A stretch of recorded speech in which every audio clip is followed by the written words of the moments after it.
tous, ici UBPixar Gaming sur une nouvelle vidéo de programmation. La dernière fois nous avions vu ensemble le concept de la récursivité que je vous invite à aller voir si vous ne l'avez pas vu, et aujourd'hui nous allons voir ensemble les boucles for, donc un élément très important en programmation qu'on voit très régulièrement. Je vais vous expliquer ça assez simplement en faisant quelque chose de très simple d'accès et en vulgarisant un maximum comme je fais à mon habitude pour que vous puissiez vraiment bien comprendre le principe. Donc déjà on va effacer tout ça. Du coup on va faire une fonction, moi je vais l'appeler exemple, hein, je me prends pas trop la tête. Hop, je vais ensuite écrire une boucle for. Alors là mon éditeur de texte comme vous pouvez voir va me proposer par avance une syntaxe préfabriquée, hein. Donc moi je l'utilise, c'est pour faire gagner du temps, mais évidemment à l'intérieur il y a des éléments qui ne m'intéressent pas, donc je vais pas utiliser tout ça là. Hop, on va faire comme ça. Et donc voilà comment se lit la syntaxe d'une boucle for. La variable à l'intérieur qui s'appelle i va être initialisée de base à 0. Ensuite ici c'est la condition de cette variable, et enfin l'action due à cette condition. Donc i égale à 0, mais si i est inférieur à 10, alors tu incrémentes. Voilà, c'est comme ça que se lit une boucle for. Alors, il y a deux types de boucles, hein, la boucle for, la boucle while. En tout cas, il y a beaucoup plus de boucles, il y a aussi la for each, etc. Mais là, on va parler de quelque chose de plus simple, donc la boucle for et la boucle while. La boucle for, elle est intéressante lorsqu'on sait par avance combien de fois elle doit être exécutée, combien de fois l'instruction va devoir être répétée. Donc là, 10 fois. Maximum 10, pas plus. Une boucle while, c'est quand on veut qu'elle soit, qu'elle se répète sous une certaine condition, mais qu'on ne sait pas à l'avance combien de fois elle devra être répétée, qu'on ne sait pas combien de fois cette condition devra être faite, devra être effectuée.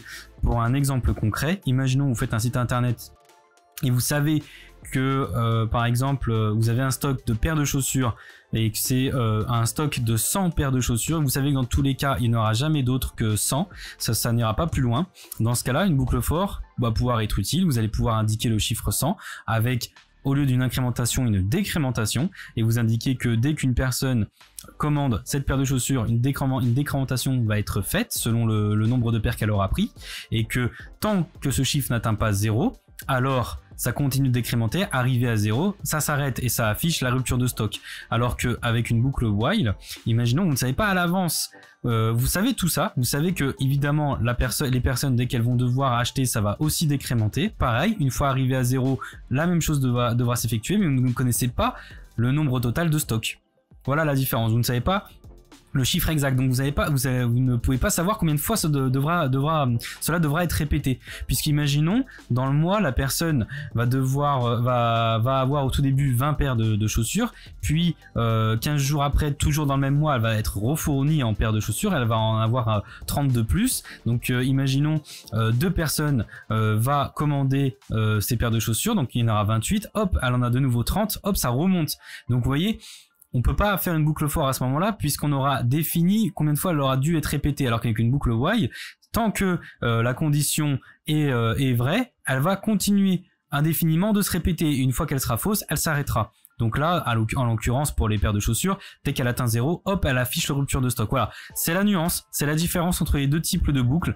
Donc vous pourrez croire que la boucle while peut être plus intéressante, mais ça dépend uniquement du cas, c'est au cas par cas. Là pour une boucle for, ça peut être intéressant uniquement si vous connaissez bien par avance le nombre exact de fois qu'elle devra être répétée. Voilà, j'espère que j'ai été assez clair, que j'ai pas eu trop de soucis dans mon élocution. Évidemment, dans tous les cas, si vous avez des problèmes de compréhension ou autre, n'hésitez surtout pas à me poser des questions en commentaire, hein.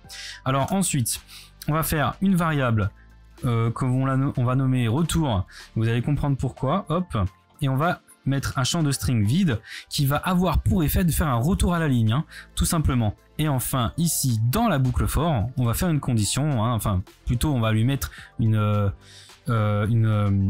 instruction, donc retour plus égal, donc on va lui indiquer que à chaque incrémentation tu vas rajouter à chaque fois, et là on peut mettre par exemple ceci, hein, un simple dièse, et là on va lui indiquer donc qu'à chaque incrémentation tu vas faire un retour à la ligne, ajouter un dièse, retour à la ligne, un autre dièse, ainsi de suite jusqu'à 10. Et là pour que vous puissiez bien comprendre le résultat, eh bien on va faire retour. Hop, après n'oubliez surtout pas en fin de fonction de rappeler la fonction, hein, pour qu'elle puisse être correctement appelée. hop, on sauvegarde et on voit le résultat. Hop, et comme vous pouvez voir, ça a bien effectivement fait à chaque fois un retour à la ligne avec une incrémentation du caractère dièse. Donc 1 dièse, 1, 2, 1, 2, 3, 1, 2, 3, 4 jusqu'à 10. Voilà, vous avez pu voir que arrivé à 10, ça s'arrête. Alors qu'avec une boucle while, imaginons, je ne sais pas combien de fois ça devra être répété, mais que je lui dis j'ai une autre condition qui interférerait là-dedans, qui dirait que par contre, imaginons, je veux que à chaque fois ça soit un retour à la ligne, sauf si telle chose va se passer, alors tu t'arrêtes. Et dans ce cas-là, ça se s'arrêtera au moment où la condition deviendra fausse, tout simplement. Du coup, ce qu'on peut faire, c'est qu'on peut aussi améliorer donc cette fonction, qu'on va pouvoir l'agrémenter d'une autre façon. Imaginons, on va faire une variable et qu'on va appeler lettre par exemple. Et hop, et là on met A, B, C, D, E, F, G, H, N, O, P, Q, R. Ouais, c'est bon. S, T, U, V, W, X, Y et Z.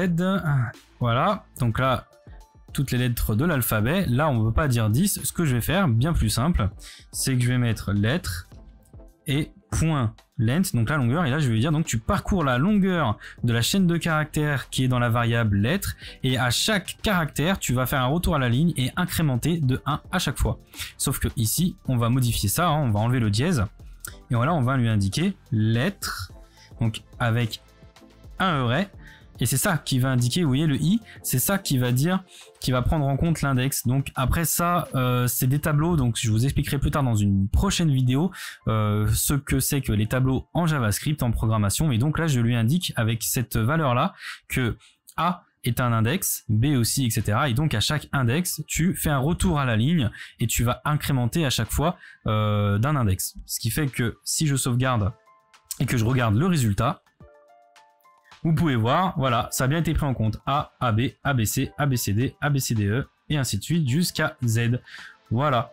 Donc, vous avez bien compris un peu le principe et l'intérêt d'une boucle for. Seulement là, ce sont des instructions simples. Dans une boucle for, on peut aussi faire des conditions avec des if, des else, etc.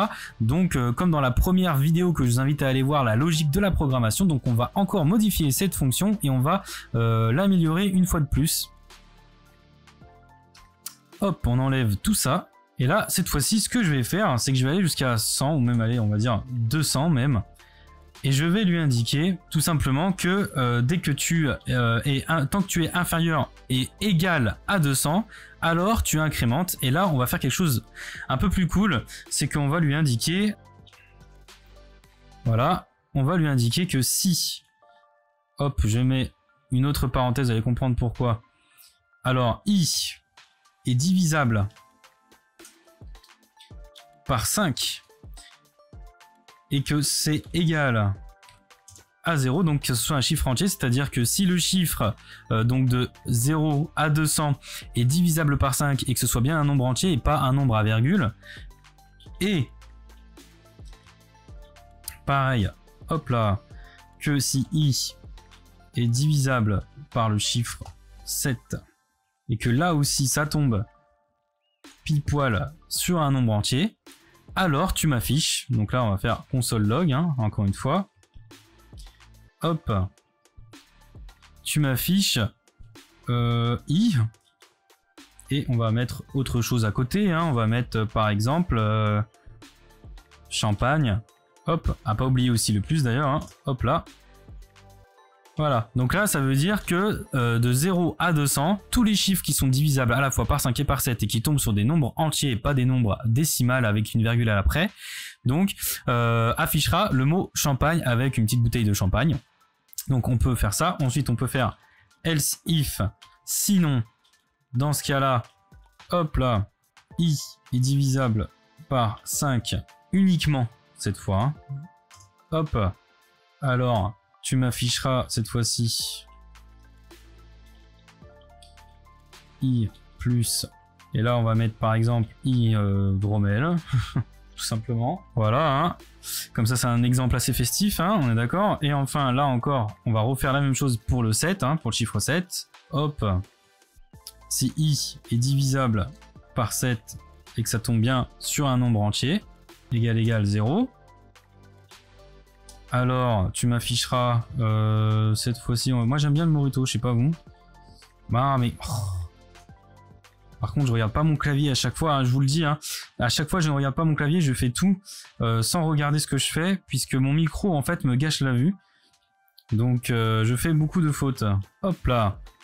Et enfin, sinon, s'il n'y a absolument rien, hein, évidemment, dans ce cas-là, console log.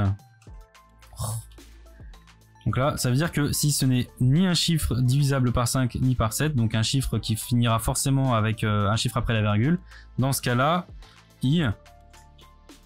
on se fait un bon gros kebab, puisque j'adore ça. Et enfin, on sauvegarde, et là, on va voir le résultat. Et vous pouvez voir, voilà. Vous pouvez voir, donc 0 est divisable à la fois par 5 et par 0, donc, et par 7, pardon. Donc forcément, champagne. 1, 2, 3, 4 ne sont pas divisibles ni par 5 ni par 7 et que ça tombera pas sur un chiffre entier. Donc là, kebab. Hydromel, c'est bien un 5. Morito, c'est bien un 7, et ainsi de suite. Et là, par exemple, ici, 35 est à la fois divisable par 5 et par 7. Si on fait 35 divisé par 5, ça fait 7. Si on fait 35 divisé par 7, ça fait 5. Donc, c'est bien des chiffres entiers. Et donc, champagne apparaît. Voilà. Jusqu'à 200, puisque je lui ai indiqué la valeur 200, avec, pour instruction, égal à 200G. Donc, si j'avais pas mis égal, si j'avais juste mis le chiffre plus petit que 200, ça se serait arrêté à 199.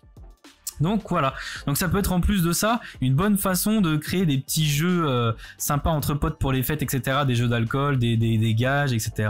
On peut mettre différentes petites images. Voilà, moi j'ai pris des émoticônes qui me parlent plutôt bien, hein, surtout ceux-là.